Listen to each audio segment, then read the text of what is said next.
Yeah, thank you so much, Jen. Hi, everyone. Welcome. Thank you for being here. I'm Nadine Petty, the Chief Diversity Officer and Associate Vice President for Community, Equity, and Diversity at UNH. I've been working in education for over 20 years, and 14 of those years has been in higher education, supporting various access efforts to be able to be here joining this session and moderating. And so joining us today, we have three esteemed panelists representing various sectors of the business field. And introductions are obviously in order, so we're going to go ahead and start with Katie. Let's begin with you. Hello, everyone. My name is Katie Bouton. I'm president of Diversified Search Group and CEO of Koya Partners. My background is in human resources and organizational development and class of 96, English and Women's Studies. Thank you, Katie. Louisiana. Hi, everyone. Thank you for having me, and I'm happy to be here. My name is Louisiana Cruz, and I am a UNH alum, class 2010, theater and communication major. I am the lead marketing and sales development recruiter at Drift, and have been recruiting in the space for over 8 years, and looking forward to our conversation today. Good. Thank you so much. And last, but definitely not least, Zach. Hi, everybody. Thank you for having me. Zach Rubenstein, class of 2011 from Health Management Policy. Background has been almost all in diversity and inclusion in higher education, all the way up until the past 3.5 years, where I've been at Expedia as a director on the Global Inclusion and Diversity team. Thank you all. So we're going to go ahead and jump right into some questions for the panel. So the first question has to do with employment strategies in general. So can you speak to some of the best employment strategies you or your company has developed in terms of DEI initiatives in the workplace? I can jump in. So at Drift, we have a variety of different initiatives put in place for our recruitment strategies. Specifically, we look at each opportunity and we ensure that we are looking for the right candidates. However, putting an emphasis in looking at, taking an audit of the prospect candidates in play and really honing in and keeping our hiring managers accountable. Okay, this is what your slate looks like right now. We won't move forward until these areas are also filled with candidates, so that we're looking at the full gamut of inclusivity for underrepresented individuals as well as women. And then from there, we continue that process and holding them accountable of this is where we're targeting and making sure that we are looking at the team as a whole and our initiatives as a whole, so that there is a balance across all hiring initiatives moving forward. Even when we fill a rec, we also have to report on that. Okay, how many individuals from an underrepresented group were in the final stages? How many were in the last stages? And the final three, there is also a set criteria where we ensure that it's not all of one demographic. Thank you. Thank you. Would someone else like to respond? Katie?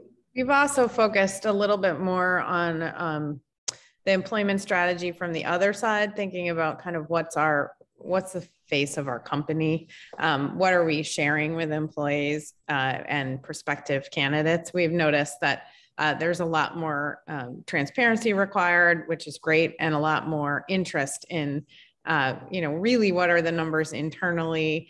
What does it look like? What are promotion rates? How public are we being around our diversity, equity, and inclusion efforts? And we're putting that up on the website more frequently. We're developing materials that we're sharing out with candidates because it is becoming, frankly, not only a business and kind of moral imperative, but also an advantage, a market advantage to do so. I would actually add, at Expedia Group, we just had our first inclusion and diversity report externally published, but only from last year. So I know many others have done that sooner, but we've already seen really good responses from it. Because like Katie said, it shows transparency. It's a vulnerable place, but by not sharing, it's not going to change anything. So it holds our leaders accountable, really the entire company. The only other thing I would add for hiring is that we actually just created this past year specific target hiring goals around underrepresented identities. First time that we've been able to do that. And there were a lot of legal hoops to go through. And even being a global company, we're only able to focus mostly on the United States because there's a lot of legalities in other countries that don't allow us to do that. But we'll see. Our next report that we publish next year, we'll be able to tell if it made any difference, I guess. Yeah, thank you for that. And so there's clearly a lot of work that goes into employment strategies. So you mentioned transparency. There are conversations about reports, applicant pools, metrics, accountability, and all of that. And so when we hire people who make our businesses more diverse, what's going to be important, of course, is retaining them, right? We have to be able to retain them. And so how do we make sure that our recruiting efforts are sustained by long-term retention? How can we successfully retain our employees?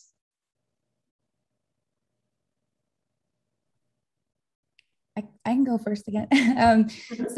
Retention is so important. And I think it begins in that first initial phone screen with the candidate that is applying for the job. It's connecting and aligning with leadership and their hiring team to ensure that they're prepared to offer the resources, the training, and the development to these individuals from before they give them the offer. We focus here at Drift to ensure that we try to provide everyone with a clear career growth path here from day one. From all angles, all departments, with the caveat that, this is the plan that technically this role would follow in. However, know that once you're here and you start exposing yourself to different departments, we're going to have a deeper conversation as to what are your overall career goals? Is it shifting from what has been laid out into a different path? For me personally, that was something that was offered to me day one.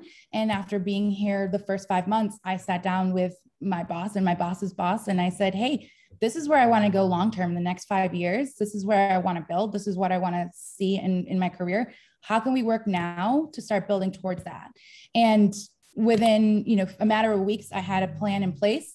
I was also, due to the work that I was already doing and proving myself, I was promoted into the next step of that career path.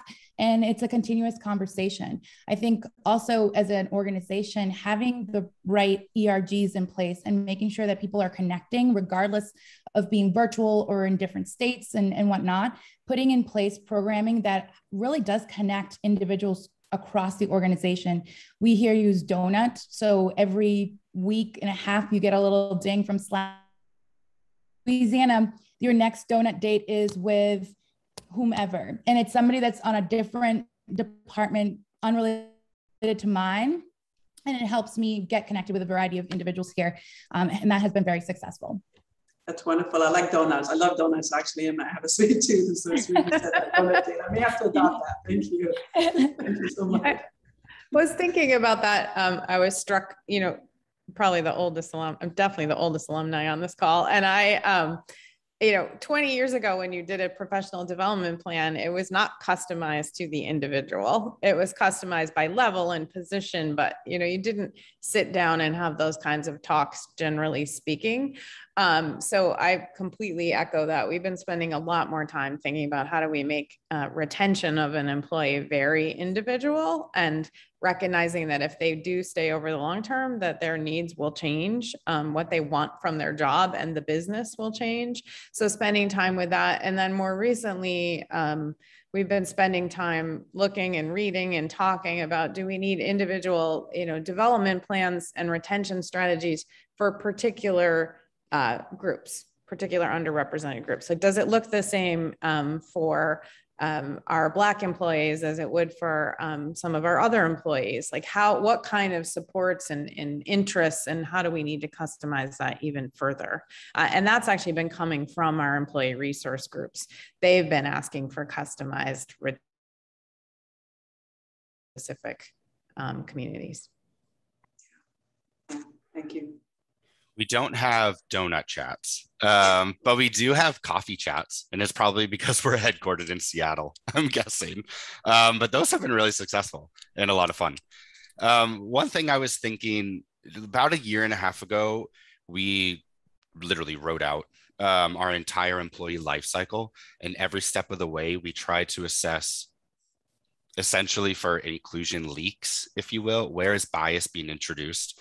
And of course, there was bias at every single step of the process. We all know that happens. So we're trying to take that holistic approach. We have not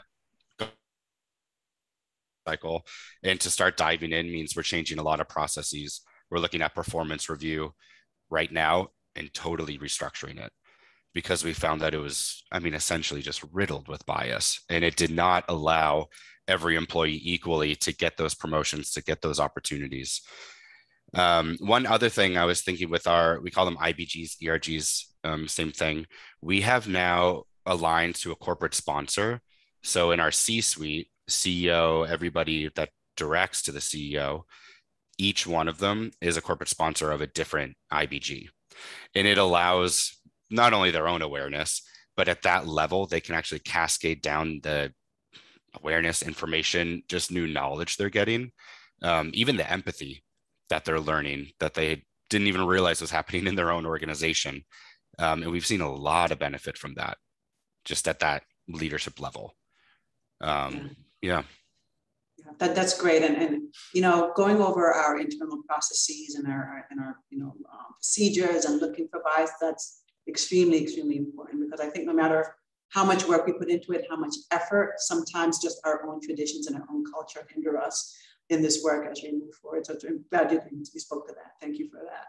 And you had mentioned, Zach, I'm going to point this towards you. You had mentioned leadership a few times actually in your responses, and the accountability of leaders and the ownership of leaders in this work is extremely important in any organization. So can you speak to any thoughts that you have about how leaders can get more involved, or how they can be held accountable in various spaces? Yeah, it's where my mind has been at the past 6 months, probably just because it's on my plate. So I keep going back to leadership. When I started 3 or so years ago at Expedia, a lot of the programs and everything I was doing was very grassroots, which I know is very DEI. A lot of times that's just because of the resources that we don't have access to. It's what we have to do. Sometimes at a company like Expedia that does have quite a bit of resource, the grassroots really only got us so far. And it was, employees building their own communities, preaching to the choir. These are all things that in the fields we know happens all the time. And it just wasn't getting to the top level. So what our focus now is not only the kind of corporate sponsorship with IBGs, just getting them involved more, but we actually have a separate learning development program for our leaders. And it's them individually, it's them in larger groups with their organizations, but we absolutely started individually because we had to see where they were, which was basically 101 at level 0, because they just had not been introduced to it. And our leaders, I also found, had been at a stage of leadership for so long that they almost forgot how to execute on a smaller level the things that they needed to do.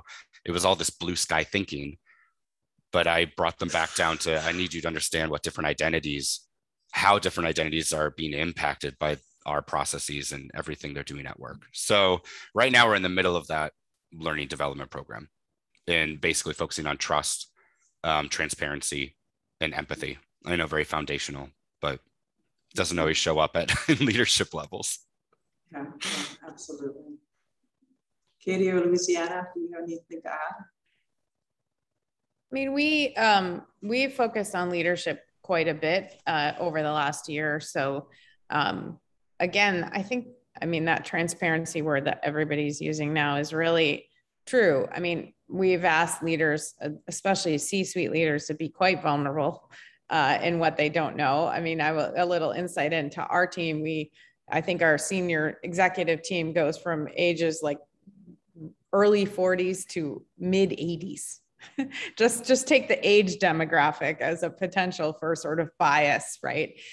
So we've really focused on that. We've had ongoing training once a month, just for the leadership team, sort of doing those building blocks that Zach mentioned, starting at ground zero. We put a foundational glossary of terms in place and train the whole company on that to sort of get to some common language and grounding of the work that we were going to do. But that bringing in that senior leadership piece, and making it very clear to employees that that's happening has been very helpful. And similar to what Katie and Zach have mentioned, we've put in place specific interviewing skills and approach for that are focused on DEI.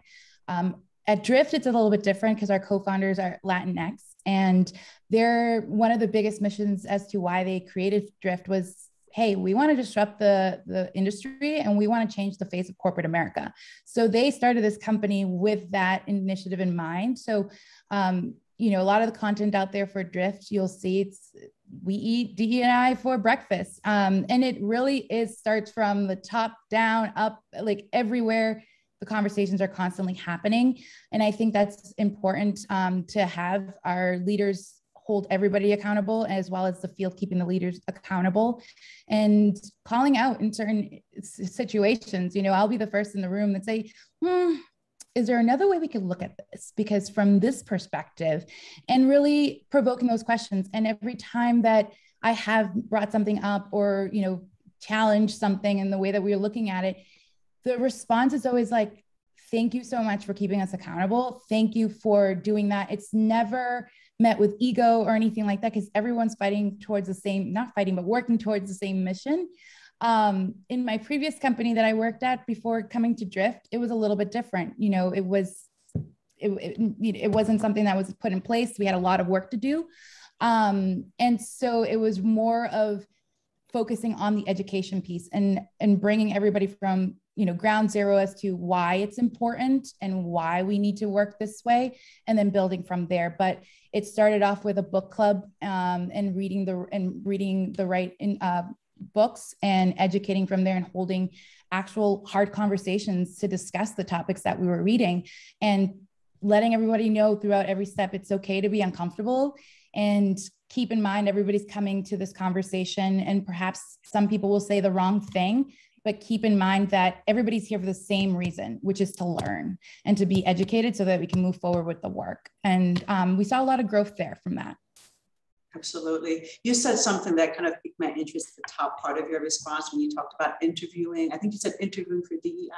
Can you just talk a little bit more, just briefly about that, what you mean by that? Yes, absolutely. So there's certain language that we need to be more conscious of when we are interviewing individuals. So, you know, one of the ones that makes me cringe is like, not a culture fit. And it's like, let's talk about this a little bit more.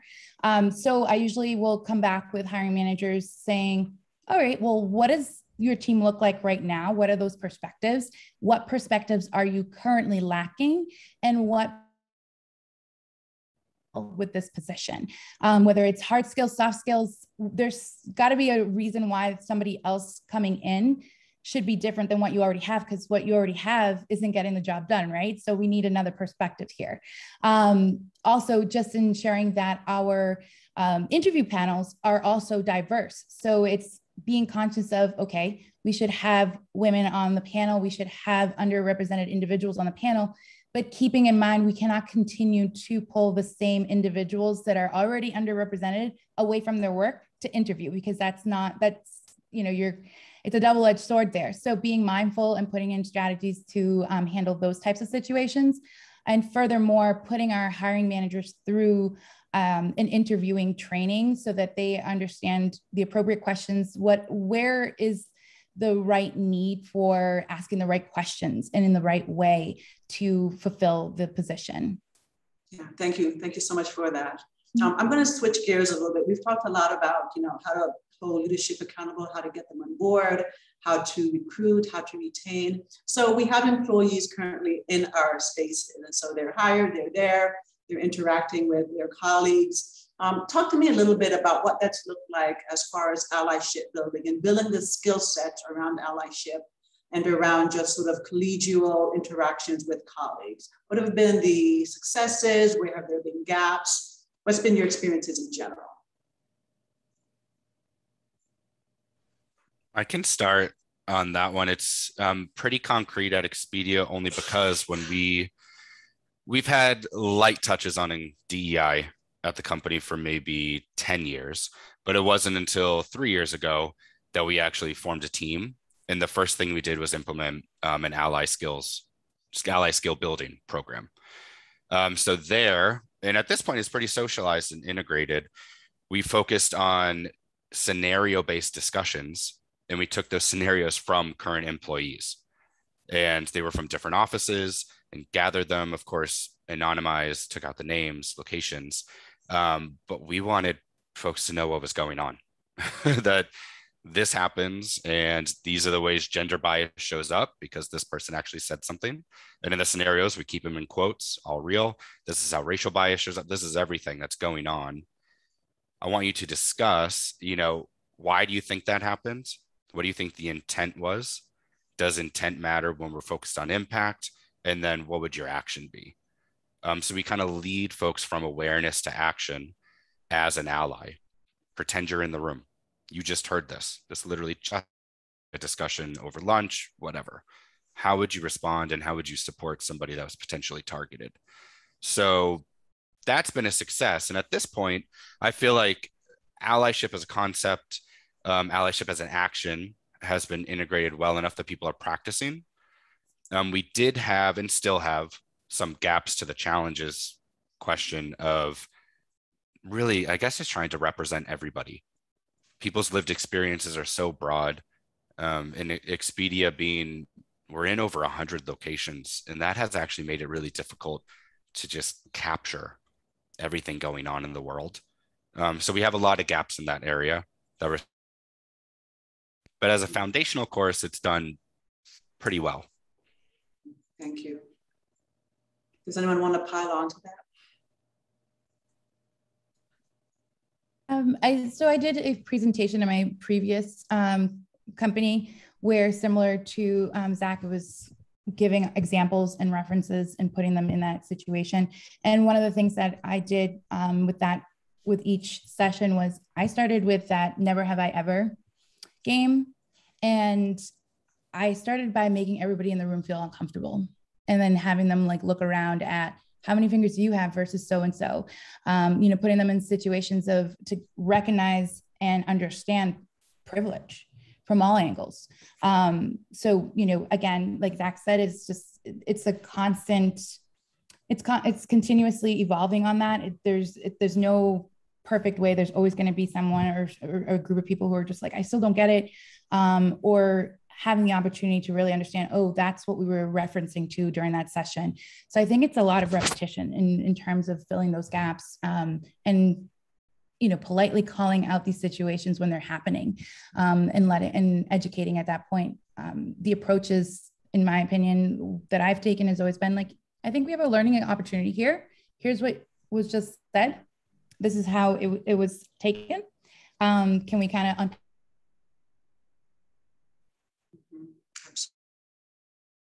I want to mention, for those who are in attendance right now, there is a Q&A button on the bottom of your screen. So if you have questions for the panelists, feel free to put those questions in. We're going to be wrapping up the sort of prescribed questions shortly, and we're going to get to your questions very soon. So go ahead and just feel free to land those questions there. I have a question about vendors, and I'm going to direct to Katie, actually, just based on your role. And so I know that I get tons of emails and tons of vendors promising all kinds of beautiful rainbows and unicorns. If we go with them, our diversity numbers are going to shoot through the stars. Go with them. We're going to have a clusterly competent campus. And for the most part, I just glance them and delete them. First of all, there's tons to sift through. And then there's also the ideas that sometimes it can be overwhelming, just the approaches to frame. Tell me, how do people that in this work determine what platforms are useful, and then if any, right? Yeah, you mean specifically as it relates to recruitment and selection? Yeah, recruitment and selection. So how would you find the most impactful platform or the most impactful strategy with everything that's out there? And there's a lot. Right. I think there's a lot of testing happening out there and a lot of experimentation. I think the platforms that work really well do what they do. They're very specific in what they do. So Shuddy, our alumni, that the UNH alum who runs, I think it's Shuddy, is that how you say it? They do something very specific, right? And I think that works. What I'm always wary of is when I see these platforms that say we're going to reduce bias, through this technology system in your application process. I have not yet found one that I think works great. It doesn't mean there isn't one out there. Where I think it falls down, or the way I think about it, is that, as I'm sure everyone on this call does, we just talk all the time about sort of equity being at the center of everything we're doing and being also foundational at the same time. So no technology system is going to reduce bias completely within our organization if our leaders aren't trained to interview and hire well, if our leadership teams are not reflective of the kind of organization we want to be, if we don't have strong allies. So there's a lot out there right now, and hopefully some will rise to the top as reducing some or mitigating some bias, but I have not seen one yet. Doesn't mean it's not coming. Maybe others, Zach or Louisiana, have you? No. Yeah. No, I haven't either. I'm in the same boat.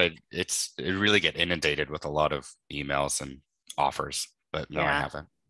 I will also say, I thought your question was going to go towards vendor selection. And we've had a lot of success this year with vendor selection, treating it as if it was an interview process, like refusing to interview until we have a slate of proposals that we feel has leadership teams that are reflective of what we're aspiring to do. And asking DEI questions of your sort of like, say, your service provider for technology it's been a fascinating experience. And I thought it was really encouraging. I was on one yesterday where I asked a question about DEI. How did they think about it? What was reflected in their leadership team? They said they'd been asked that question 4 times in the last month and never before. And I wanted to jump up and down. So I was like, well, that's good. It was a terrible answer, but it was great that they did that. I think there's pressure now.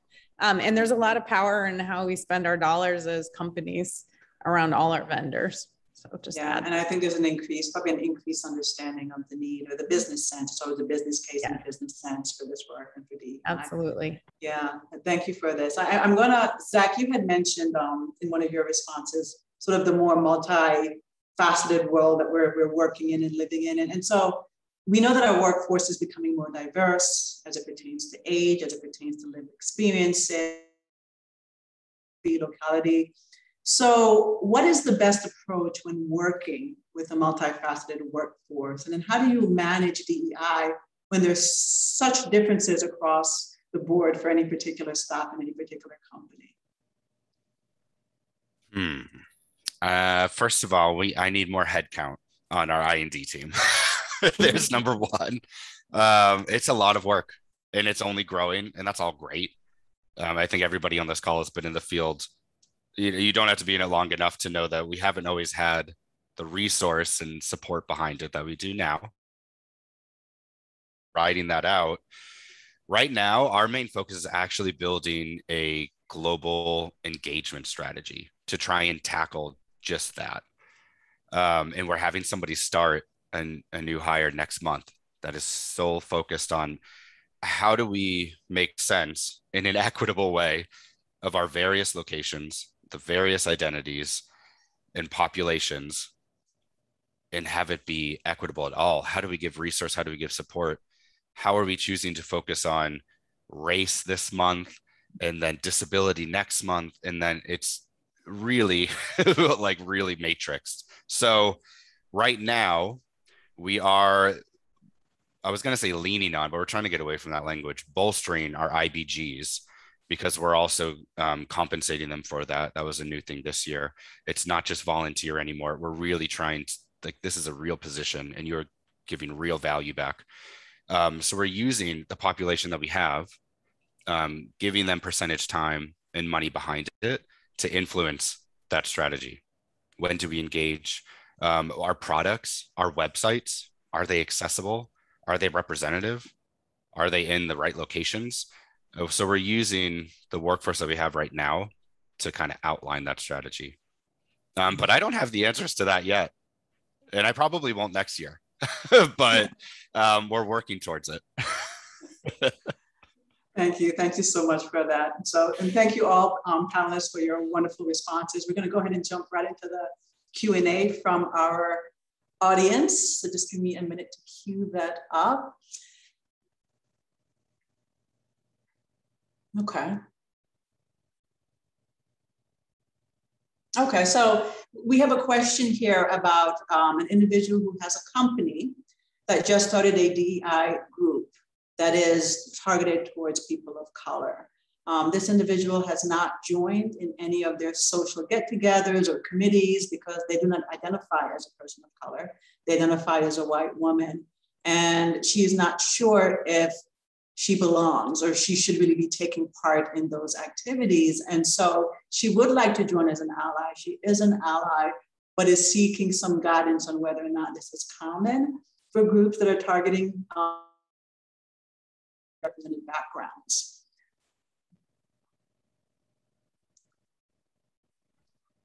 So I encourage you to join. And I think when it comes to allies in our ERGs, it's acknowledging that, that you're there to learn, you're there to support and be an ally.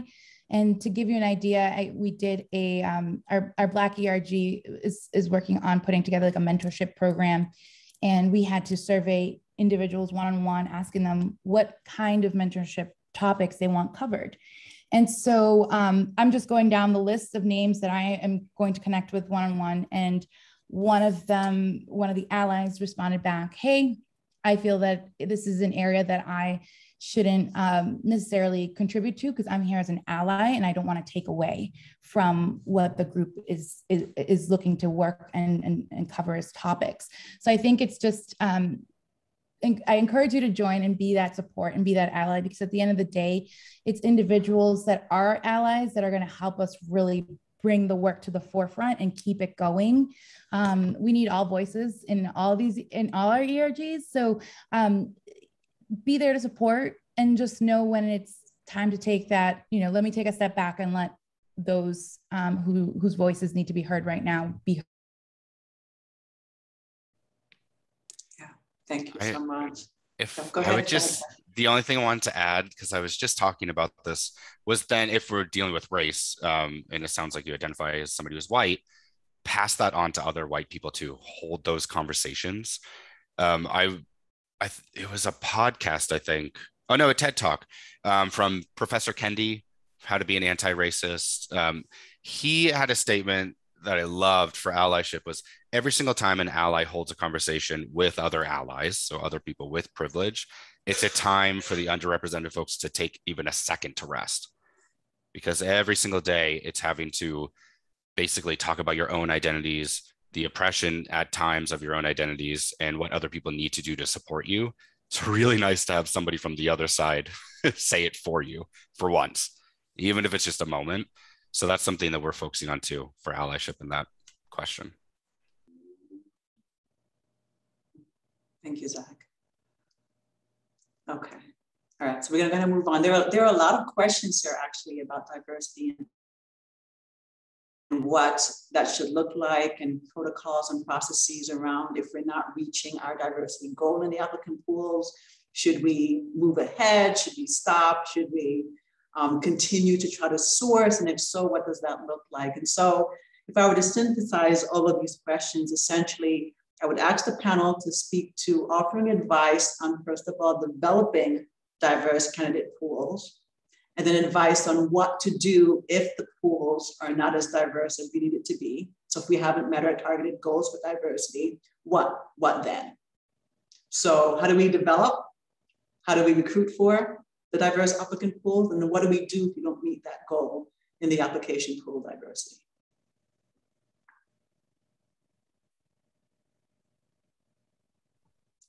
I'm happy to jump in.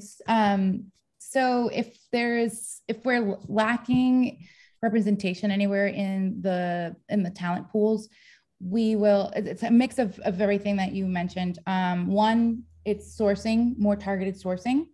And two, it's also ensuring that we are looking at the scope of the position from an equitable stance. So, you know, if there's a position where the demographic, so product is a big one, product developers. And that's been a big focus at Drift because we want to increase our Black product developers. And that's a market within itself that's not developed. So what are we doing? That will help and bring in and help those individuals break into product development with us.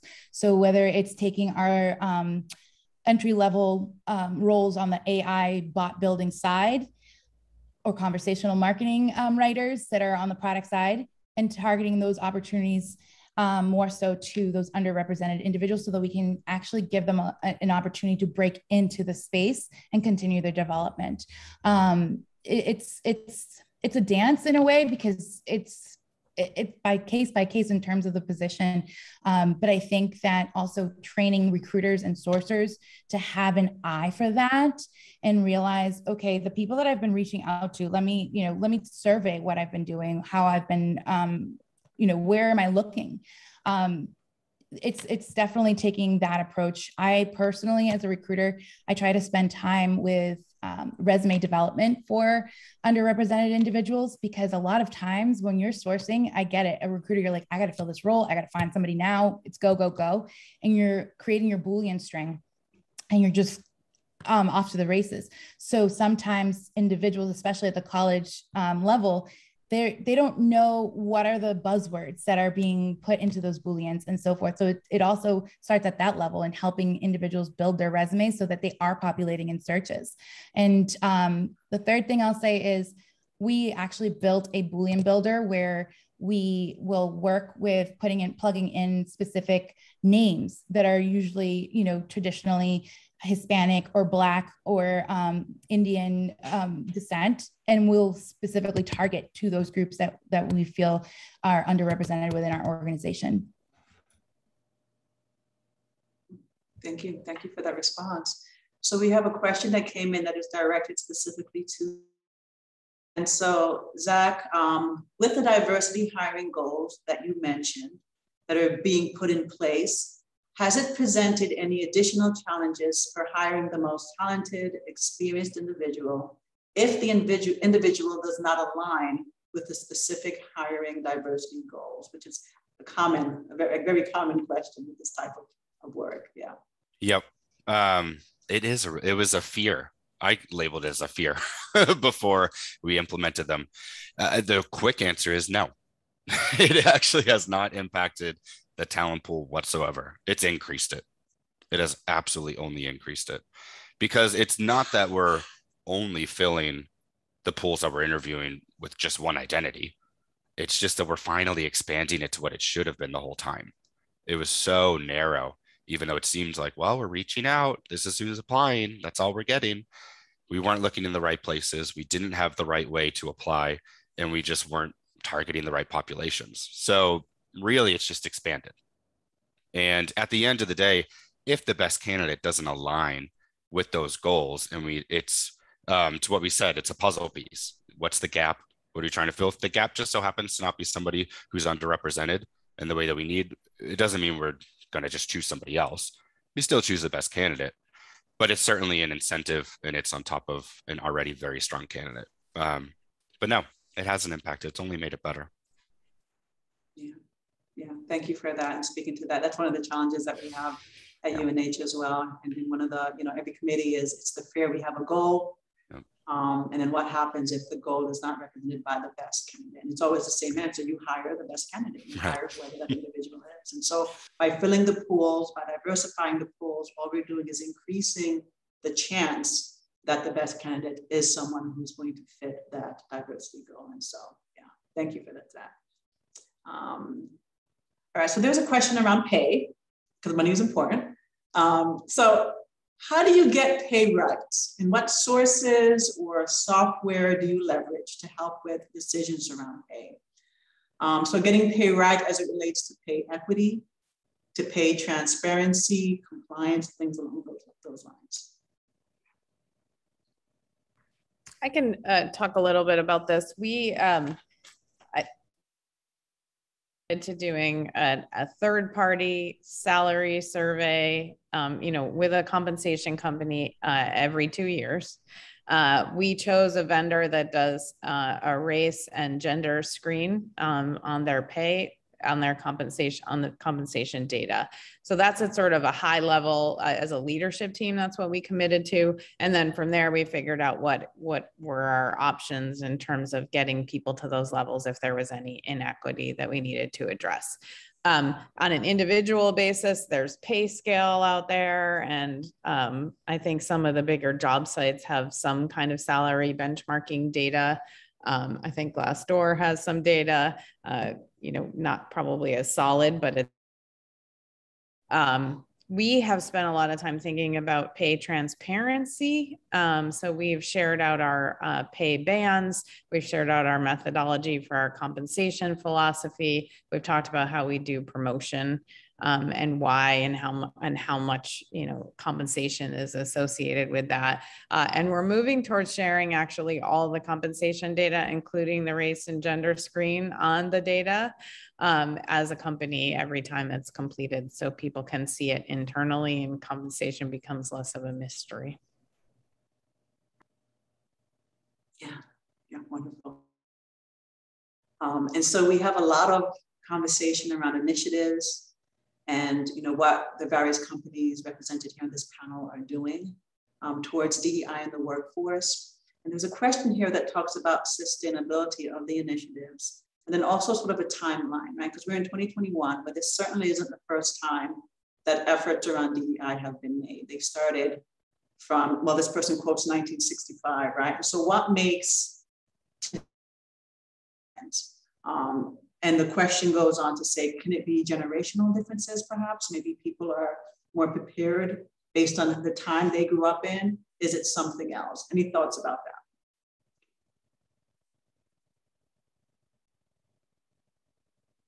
I think there's no going back.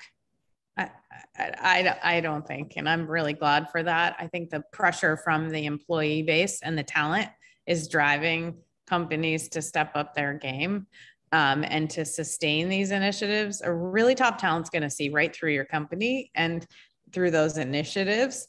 If they're not sustained and they're not bought in, supported by leadership, and they don't continue over time. So I just don't see a world in which we're going to go back or lose momentum, because the external pressure of both the consumers that are buying the products and the employees and the talent that companies are trying to attract just isn't going to let it be that way. And because there's so much more information accessible, people can find out, there's also nowhere to hide. And that's a good thing in my mind. Yeah, I would totally agree. I think money has a big part in this. I think we're at the perfect point socially that folks are starting to understand what is happening, what we need to do, and what we have not done for decades and decades. But I think money plays a big part in it. I mean, even tracing back the root of slavery, it was all about money. And now we're to a point where people are losing employees because of lack of focus in DEI. And that's money. It's all kind of revolved around this bottom dollar, and it's finally in the favor right now of justice. So I am hoping that it sticks. I agree. I don't think it's going back. Curtain's been drawn. You can't close it. And, social media is the blessing and the curse, right? And thankfully it's a blessing when it comes to serving on the side of justice at this time. So. Yeah, thank you for that. And when we're talking about all the initiatives, and there are a lot of them that have been talked about during this session, but also many that have not yet been talked about, but that are occurring. And we also talked about just the increasingly more diverse workforce that we have, and more global in a lot of ways workforce that we have, and how challenging it can be to focus on DEI initiatives because of all the differences in staff and employees. And so there's a question here that speaks to that, and speaks to the tendency for sort of one-off initiatives, one-off responses and quick responses because of all the things that I just mentioned. And so can someone comment on the process of how you or your company came to the conclusion to which initiatives were going to be implemented or which initiatives were important and that you should have your focus on?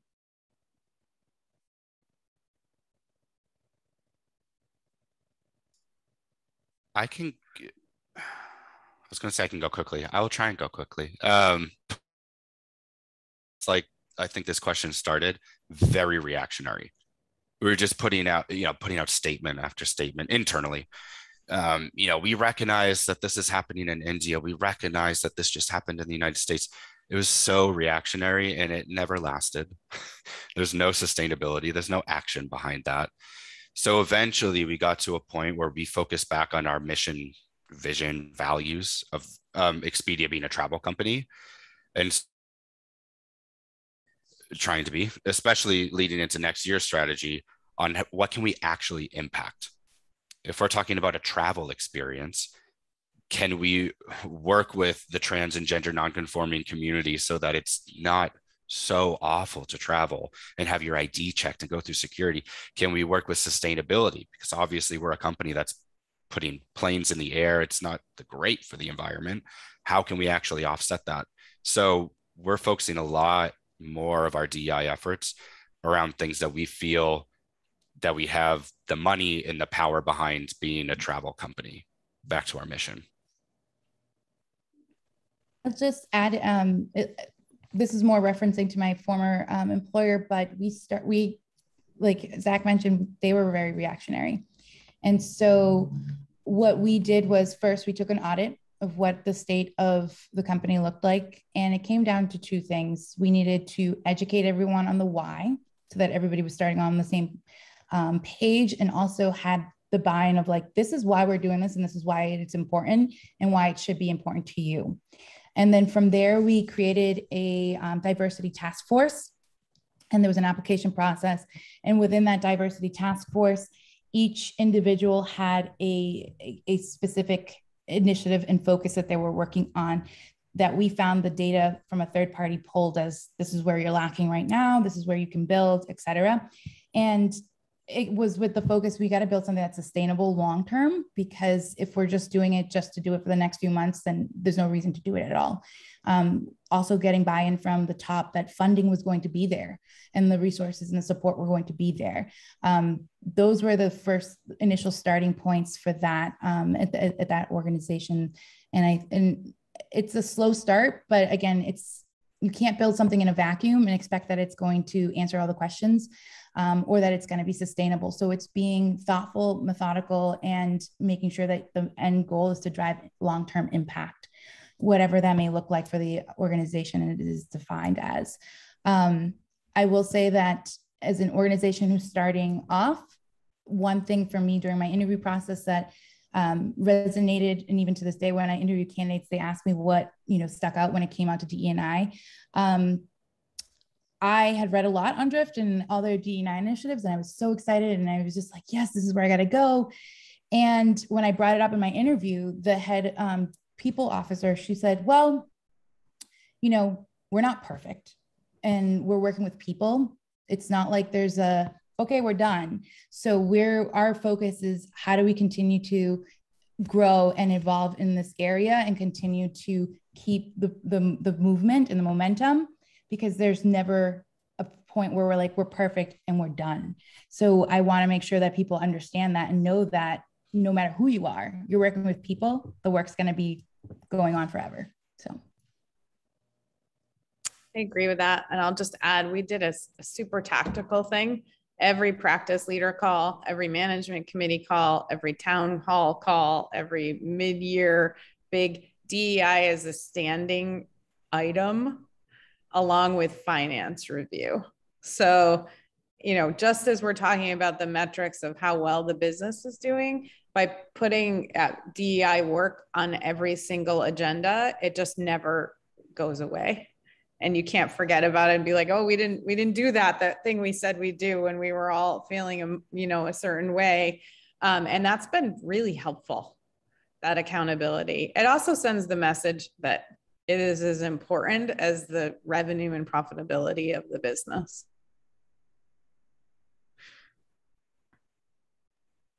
Thank you. Absolutely. Absolutely. We have time for just one more question. It has to do with our leadership, right? And so the question says, how do you handle instances where existing employees or leaders in your organization are resistant to the DEI efforts you're implementing or strengthening? What are some strategies one could utilize to help everyone understand the importance of these initiatives? How do you counter resistance in your employees and your leadership? Besides buying them donuts. That would work for me. I say embrace it and use it as a learning opportunity. If this work was comfortable or easy, then the resistance wouldn't be there. So people are going to be resistant when they're uncomfortable, which usually to me is an indicator of they have some educating and to do, and I can help how this. And sometimes it comes out of fear, right? It comes out of I'm resistant because I might say the wrong thing, or I don't know what to say and what's right and what's up and what's. So it's you got to embrace it and work with it, because if there isn't any resistance, then you're not impacting. And that's one of my old leaders who say that this is the work we're doing. So if there's resistance, we're doing something right. Amen. I feel like I'm in church. Totally agree. Anyone want to pile on, Katie? No, I think that was perfect.